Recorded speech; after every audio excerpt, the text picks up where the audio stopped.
welcome back. Let's have a quick look at what happened to European markets rather today. The US markets were closed. The FTSE 100, I think, was pretty flat by the finish. Well, there you go, indeed. The CAC down slightly and the DAX up 0.6%. We had a good day. The industrial index really did help us out today, particularly Shoprite. And Steinhoff and still with me in studio are Chantal Marks from FNB Securities and Cameron Smith from MUFG Fund Managers. Your take on Nampak and Impact at current levels? Yeah, I mean, so both of these companies have been under a lot of pressure, and for different reasons. Nampak's been under pressure because they were struggling to get cash out of Nigeria and Angola. Also, some domestic weakness really having an impact there.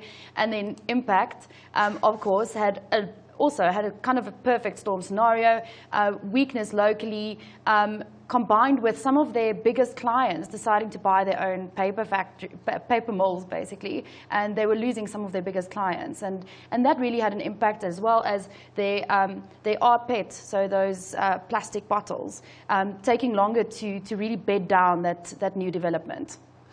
I mean, Impact was really interesting because for a long time it just could do nothing wrong. Yeah. Couldn't put a foot wrong. It did well. The results were great. And you talk about a perfect storm, but they also seem to really stumble operationally speaking. Do you think, they've gone past all their hitches? Now look, only time will tell. So you need to read the outlook and so forth of the year statements when it comes out the next week or two. I know they brought out a trading statement, I think, last week. So it won't be long to actually get some guidance from management. And I'll probably wait for that before I pull any triggers on that specific share. It is concerning. It's a difficult industry, and it was actually difficult to see why these guys were actually performing so well. But they certainly did very well over the last 5-6 years from it, unbundled from Monde, etc. So it came with a few headwinds now, but it's not an easy industry. It's high capital intensive, and you price taker normally like Nampak from the big guys. It's not the greatest investment normally long-term wise, but from time to time there is some cyclicality in these, and there is some opportunities in these. But these are not the shares that I will hold for many years for clients or for my funds, etc. Okay. But the valuations don't look bad at the moment. So if this is a sector that interests you, now might be a good time to start looking at it a little bit more closely. Okay. What about Brait? The panel's view on Brait, and also what about Supergroup as a buy on maybe the back of their results? Okay, Brait first. Brait came out, I think it was last week as well. Lots of numbers coming out the last 2 weeks. It had a net asset value update where New Look didn't do so well. They came down heftily, I think that's one way 25%. Of putting it. Yeah, and it was interesting. Everybody was punting the share when it was 150 Rand a share on this show. I remember that. Yeah. And I mean, it was trading at 30% premium to NAV, which is just ridiculous to pay for any kind of sum of the part valuations of NAV, net asset value plays out there. So we were avoiding it, luckily. But yeah, it trades at 82 Rand a share, and that was, I think, end of September, if I'm correct. So that was the net asset value at the end of December? Yeah. September, I think, or was it December? I'm not sure. I think it was December. But there's still another 2 months of bad information that needs to come out from the British and Brexit and the New Looks and so forth environment. And you need it at a discount of at least 15 or 20% to have some margin of safety if you buy holding companies.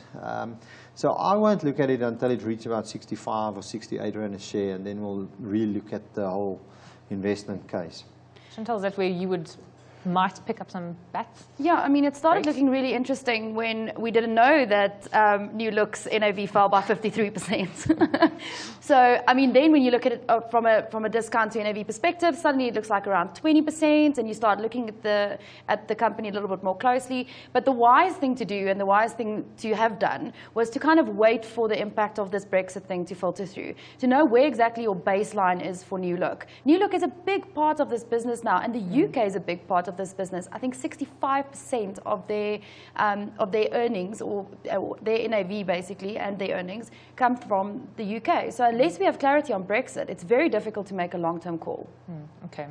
And Supergroup as a buy, on the basis also of the results that came out today? Yeah, I mean, today's result wasn't that great. I think the market was looking for double-digit earnings growth, and you had core EPS or core HEPS up by, I think, 3% or 2.5%. 3.2%. Oh, yeah, 3.2%. I had 2.3% in my head. But, yeah, I mean, these guys have been making a lot of acquisitions. They've been making a lot of acquisitions outside of South Africa, and investors do like a more diversified kind of business. It is a well-managed business and plays a big role in that logistics space, and any sort of industrial activity uptick in South Africa will probably be supportive for this company. But now, of course, you also have to look at industrial activity all over the world, because that's where they play now. Yeah, so Australia, the UK, Africa. Germany. In time was the business that they bought. So, I mean, there was a dilution for the HEPS. So I think their profit was up about 17%.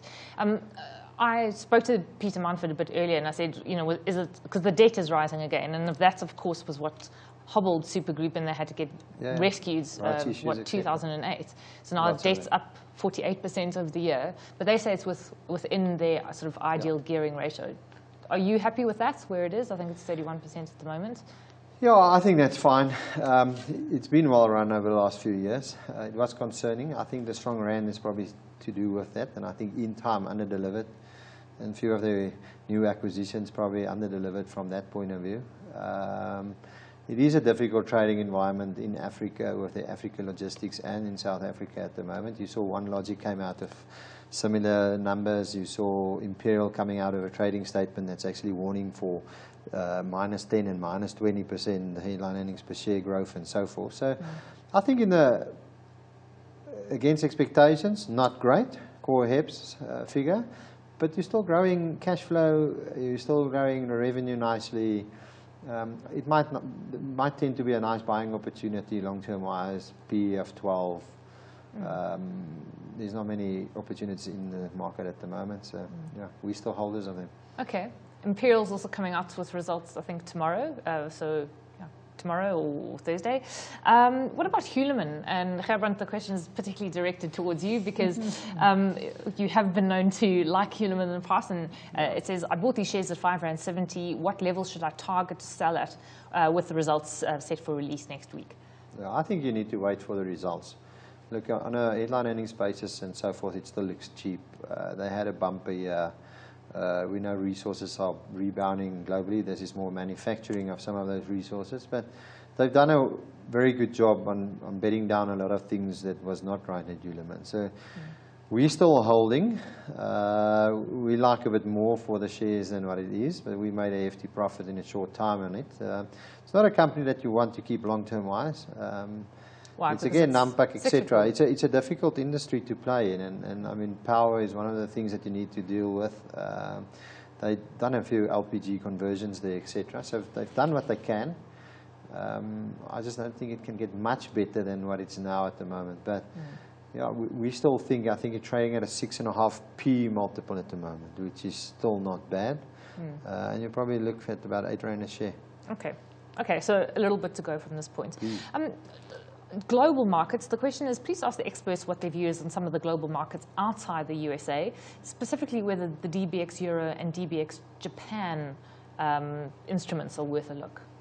Yeah, I mean, so if you are specifically looking for offshore investments, I'm not sure why this person is not interested in the US market.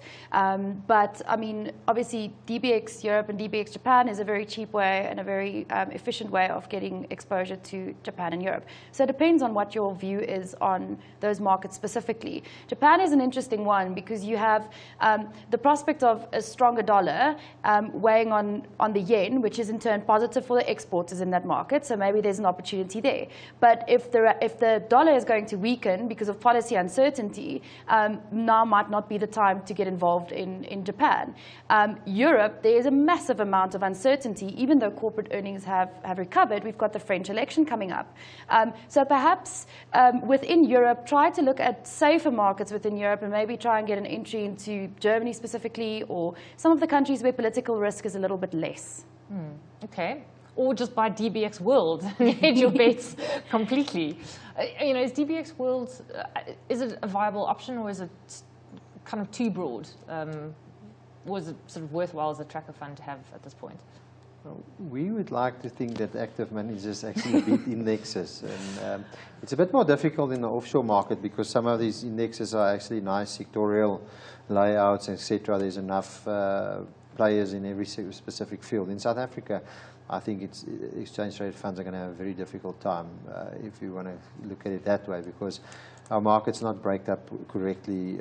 It's very heavily skewed towards some sectors, etc. So you're going to have a difficult time for exchange traded funds to actually beat active fund managers next 5 years. The last 10 years it was easy. There were certain, if you had industrials, you were beating everybody. Okay. Yeah, I've got to get into StockFix, although there was another question saying, would World offer a greater hedge against the Rand as opposed to the Indy, which is the industrial index on the JSE? But before, during the break, you both made the point that the industrial index has got lots of Rand hedges in it. So, yeah. Your stock picks this evening, Chantal, you're looking at Woolies or Mr. Price? Well, yes. I mean, we're looking at the South African retail, clothing retail space in particular. I mean, these companies have had a very, very hard time of late. We had some affordability regulations come into the credit sales space, and then you had some competition issues. But ultimately, Mr. Price did a few things wrong, and that is now in the base. And hopefully, management can turn that around, get their fashion calls right, get their gross margin fixed, and really deal with the competitive pressures that they've been feeling. Okay, so you think it's worth a buy. And Gerbrand, you're looking at Woolies. Yeah, look, it came out of numbers, I think, on Friday, and it was disappointing. I think the David Jones acquisition weren't bedded down as nicely as everybody expected, so some stuff is taking longer on that front. They're going to expand with food on that side, which is positive. Hopefully they can get the recipe right on that side. I back management. This is a quality company with return on equities, which is better than most other ones in the retail space over quite some time. And this is the time when you buy these shares. You buy them when quality companies are actually struggling. Mr. Price is another example. They all got huge. I think one of the concerns for everybody in these shares are the inflation numbers coming down. And I mean, if you look at where inflation and food inflation was a year back, maize prices were 5,000 Rand a ton. It's now 2,700. We think end of the year people are going to see that we're in the bottom end of inflation. We're actually going to see interest rates cuts locally. Okay, well, let's hope so. Gerbrand, Chantal, thanks very much for joining us this evening. Chantal Marx is from FNB Securities. Gerbrand Smits from NEFG Fund Managers will be back tomorrow night at 7:30.